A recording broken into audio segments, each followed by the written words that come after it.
Washington appeared no closer Sunday to agreeing on whether to cut U.S. aid to Egypt, raising further questions about which side the United States is taking amid the escalating and deadly political protests in the Middle East country. The disagreement divides political parties as well as the White House, the Senate and the House, roughly 5 weeks after the Egyptian military overthrew President Mohammed Morsi, an Islamist and member of the Muslim Brotherhood political party. Kentucky Republican Sen. Rand Paul, a member of the Senate Foreign Relations Committee, told Fox News Sunday that foreign aid essentially goes to dictators and despots, which doesn't help the United States win the hearts and minds of the people. The U.S. gives Egypt about $1.5 billion annually, second only to the roughly $3 billion given each year to Israel. One of the biggest issues is whether Morsi was removed in a military coup, which would mean U.S. aid would automatically be suspended. Sen. Richard Blumenthal,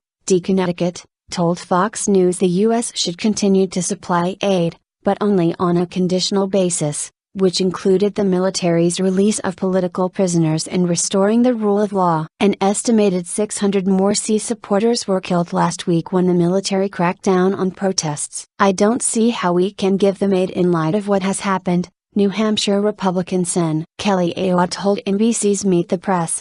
I do support suspending aid to Egypt at this time. She was joined on the show by Sen. Jack Reed, DER.I, who said, I do think we can send a strong signal by suspending aid. President Obama on Thursday condemned the violence and said the country is on a more dangerous path. He also canceled joint military maneuvers between U.S. and Egyptian troops that are scheduled for next month. While we want to sustain our relationship with Egypt, our traditional cooperation cannot continue as usual, the president said. Democratic leaders have generally supported the president's approach. But on Sunday, Rep. Keith Ellison, D. Minnesota, said he would end aid to Egypt. Ellison is the first Muslim elected to Congress and is co-chairman of the Congressional Progressive Caucus. I would cut off aid but engage in intense diplomacy in Egypt and in the region to try to say, look, we will restore aid when you stop the bloodshed in the street and set up a path towards democracy that you were on before, he told ABC's This Week.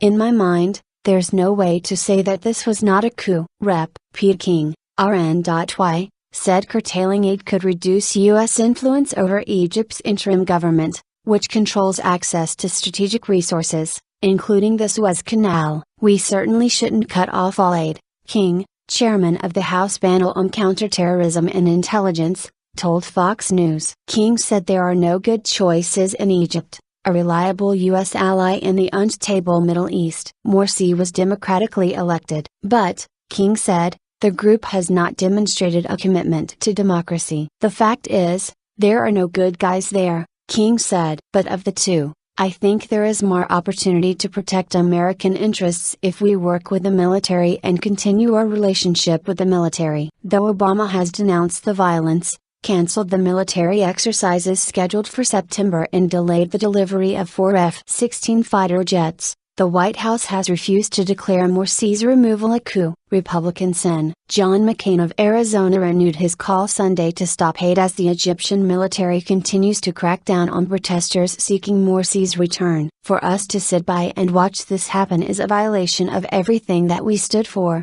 the senior Republican on the Senate Armed Services Committee said on CNN's State of the Union. We're not sticking with our values. The military ousted Morsi July 3 after millions of Egyptians took to the streets to demand he step down, accusing him of giving the Brotherhood undue influence and failing to implement vital reforms or bolster the ailing economy. Sen. Bob Corker, R. Tennessee, had resisted calls to cut off aid. But on Sunday, he switched positions. I think we need to look at the tiers of our aid, Corker, top Republican on the Senate Foreign Relations Committee, told ABC. Let's face it, most of the aid has gone out the door this year. Corker said he expects Congress to debate next year's aid this fall, after lawmakers return from their summer recess. Look, I condemn what's happened with the military, but I also condemn what in essence was a political coup by the Muslim Brotherhood, he said. And we need to move this debate along.